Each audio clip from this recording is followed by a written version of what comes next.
Number 6.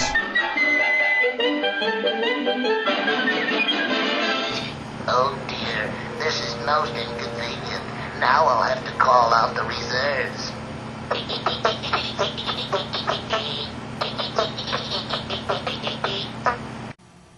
Marvin the Martian. Marvin the Martian is a great character that goes into outer space and tries to blow up the Earth. I love Marvin the Martian, mostly because his reasons for blowing up the Earth are so subtle and so silly. I mean, if this was up to anyone else, I would have him say, I will blow up the Earth and become king over the entire galaxy. What does Marvin the Martian say? I'm going to blow up the Earth because it is blocking my view of Venus.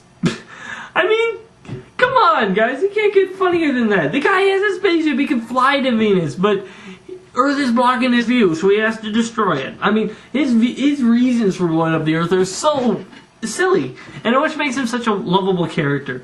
I mean, he has such an alien view on life, and he's just weird. I don't know. He's just so weird, and it's so fun when you go up to space. Especially with the Adventures of Duck Dodgers. I believe Marvin the Martian, you see him a lot in that. Marvin the Martian, I just love the guy. He has a great voice, and I am surprised Bugs Bunny hasn't swept the floor with his helmet.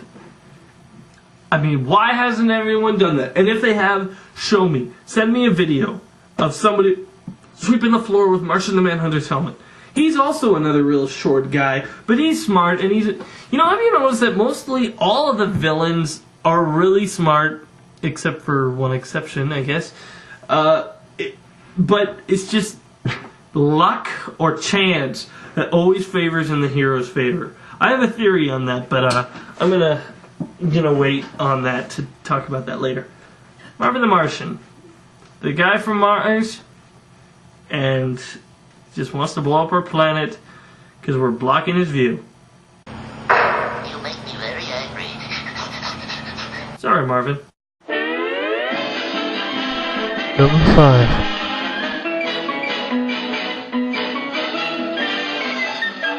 Hot tamales, it's pissy and boiling in the pot. Hot tamales, you get 'em while they're good and hot.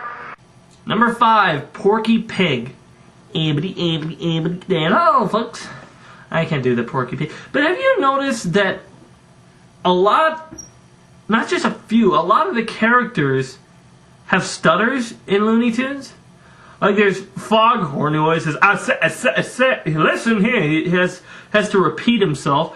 And there's Tweety who he doesn't have a stutter, but he can't say cat. He says putty tat. I guess he can't use C's or something. And there's Elmer Fudd who can't say any R's. He always says W's. Oh, you wascally wabbit.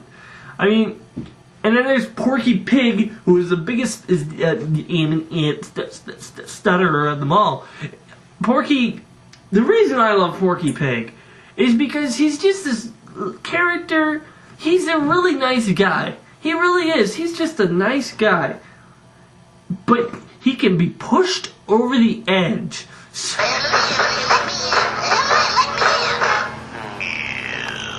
And when he does, he gets so angry. And it's so funny for Porky Latch to go from just a nice guy to guys like, and this pig just, I don't know, Porky, he makes you laugh when he stutters, because I remember once where I saw an episode where he was trying to join the Air Force. He was trying to say his name. He's like, and the guy's like, just write it out. And he starts putting P, because he's stuttering even when he writes. And, I don't know, Porky Pig. I believe Porky Pig was invented a long time before any of the other Looney Tunes characters. He was invented first, I do believe. I mean, and, he's just a character who, he can be the good guy, he can actually sometimes be the bad guy, shooting the gun. But, he can fit in almost anybody's world. He can almost counteract and work with almost anyone. And that's what makes him a great character. And he's so flexible, and you can put him in almost anything. And so Porky Pig goes all the way to number 5.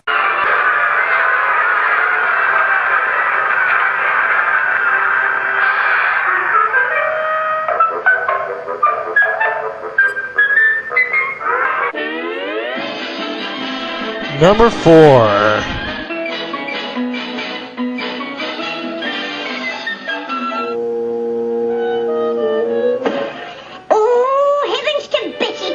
Sylvester the Cat goes to number 4. Now, I know some of you are thinking, well, why did you put Sylvester at number 4? Well, here's the reason why.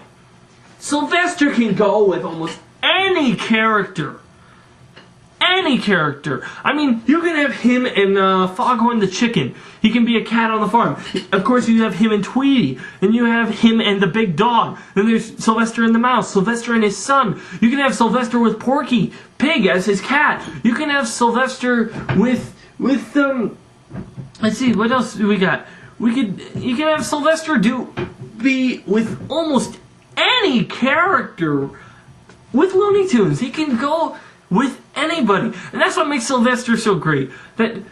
Sylvester has sort of a stutter too. And I don't know what suffering succotash means, but it is still a trademark line. Suffering succotash. Suffering succotash. I don't know what it means, but it is great. I love Sylvester the Cat. Even though I'm more of a dog person, when growing up, I liked the big dog beating up on Sylvester. But, I mean, you can tell so many stories with Sylvester. Like the story with the giant kangaroo that keeps on beating up Sylvester. And, you know, his son's so disappointed because they think it's a mouth. Oh. Kevin, come here and set the table, darn it.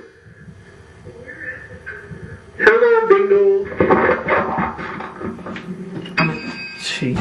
Anyway, I love Sylvester, and I think he's a great character, and you can tell so many stories with him, and he thinks it gets all the way to number 4. Hey, what's the big idea of putting me at the number 4 spot? Hello? Well, Sylvester, I just thought that, I think you're great, but I just think you're all the way to number... Look, you can't be upset about this. I mean, it's just a top 10 list. I just say you weren't thinking about anything. I'm the star, the unsung hero, the one that never gets stupid. Okay, I think you're a great character. I hope you eat the bird someday. Just goodbye. Number 3. Moving on.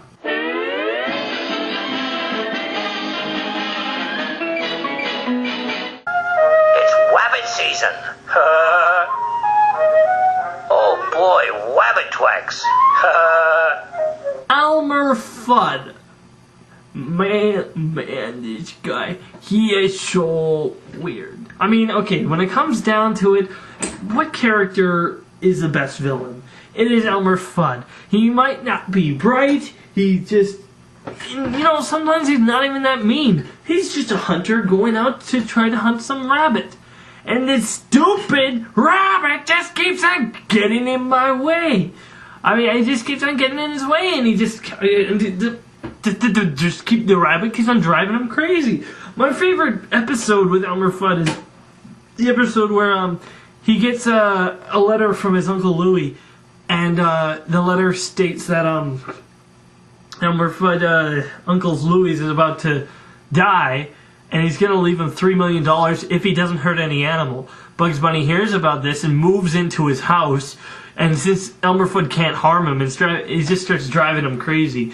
I just love it. It's just it's a hilarious episode, and it shows how Elmer Fudd, you know, he's not really a nice guy. He's just a hunter going out for some rabbit. Or wabbit, I guess would be the right term for him. And he just can't catch that wascally wabbit. Wascally wabbit. That's another term that I don't think make any sense. Like, he replaces his R's with W's, so it doesn't mean rascally rabbit? Is he trying to say? I don't think that makes any sense, but just like suffering succotash, wascally wabbit, this doesn't make any sense, but it's still a term that you just love. You just love the guy. Maybe you're just a sort of bald guy, but you still love him. And Elmer Fudd, man, that guy gets all the way to number 3. I have a winter surprise for you.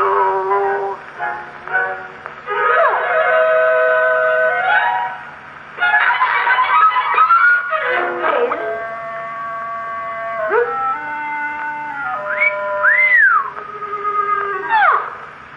don't laugh. I'll bet plenty of you men wear one of these.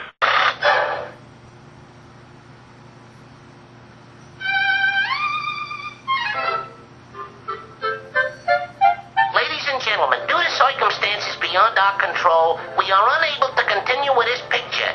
And, confidentially, that film didn't exactly